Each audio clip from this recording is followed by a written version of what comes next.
I think it has to go hand in hand. I don't think it can be one or the other. I think there has to be a socioeconomic approach because you want people to see the results of their participation in society, that there will be more schools built, there will be more health clinics delivered, there will be more assistance on economic development, but there ultimately has to be a political framework within which that socioeconomic activity takes place. So I see it as a joint strategy, and certainly the United States has provided a lot of aid in Mindanao, working with different groups, trying to create more economic prosperity.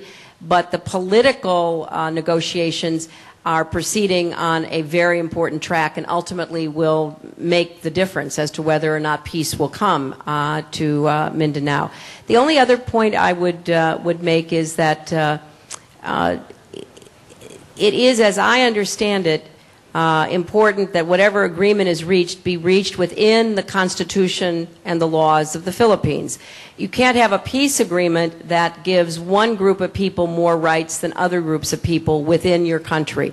That would be creating more problems. So whatever is worked out within the political framework has to be respectful of the constitutional and legal requirements of the nation.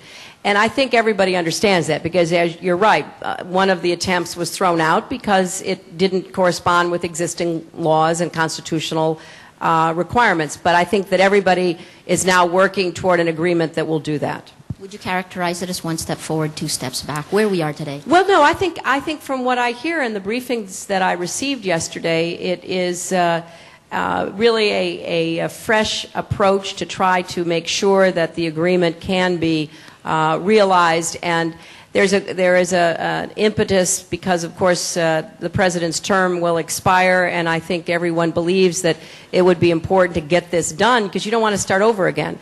I remember very well when my husband got so close to Middle East peace back in 2000. There were those who thought, well, he's getting toward the end of his term, maybe we could get a better deal with a new administration. And in fact, nothing was done. So for 8 years, all the progress, we got so close, and if it had been just pushed over the line, maybe would have gotten somewhere. But, after my husband left office, then President Yasser Arafat said, well, now we'll take that deal. Well, he wasn't president anymore. So strike while the iron is hot is an old saying. When people are in the mood and willing to make peace, do not sleep, do not rest until you finally get there, because as the Bible tells us, blessed are the peacemakers. I mean, we need to be focused on bringing peace wherever we can so that people will have more stability in their lives, they can plan on a better future, but we can also isolate those who are not interested in peace at all. They're only interested in conflict and terrorism. Well, Secretary Clinton, it's a little past 9 o'clock, and I'd like to thank you for spending a little bit more time with us. I understand you've agreed to spend a few more minutes. So I'm going to give a chance to Tony Velasquez, who's been down in Dumaguete. He's been dying to ask you at least one question. So let's throw it down to Tony so he can get in there. Tony! Well, thank you very much, Ricky, and good morning again to you, Secretary Clinton. The people here in Silliman University cannot offer you an honorary Datu position just like President Arroyo did in Malacanang, but they would like to offer you their very own I Heart Silliman University pin right here. Tony, and thank you all the students. And if you can't get it right now from us, they'll send it to you by FedEx. All right. Good. Well, as a follow-up, just to the questions that were already posed by Maria and also by Ricky there, we've heard about these series of meetings with U.S. diplomats, with high officials of the Moro Islamic Liberation Front. I wonder if you could be at liberty to share with us perhaps what kind of advice or consultation that these officials had with the MILF hierarchy that could perhaps lead to a softening possibly of positions both on the MILF side and maybe on the government side. Well, Tony, the United States wants to help facilitate peace. I mean, that is one of our goals. And if we can be helpful in talking with the government or talking with the leadership of the MILF, we stand ready to do so. But ultimately, the decision must be made between the government and the MILF itself. Malaysia is trying to be helpful. Other countries are trying to be helpful.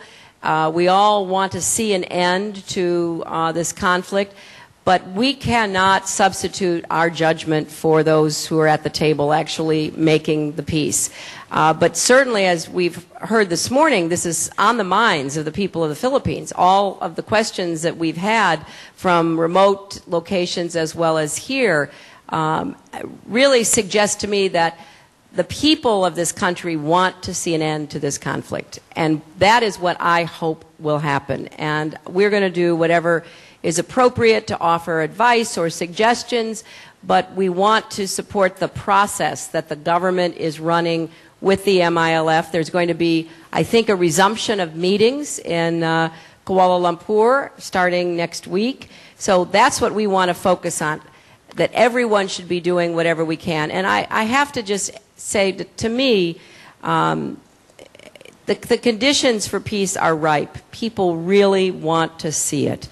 And I hope that no one misses this opportunity, because it will make a very big difference in the lives of the people of Mindanao and of the entire country. But Mrs. Clinton, a lot of analysts are pointing out that this administration may have neither the popularity nor the political will to actually strike an agreement before the end of before May 2010.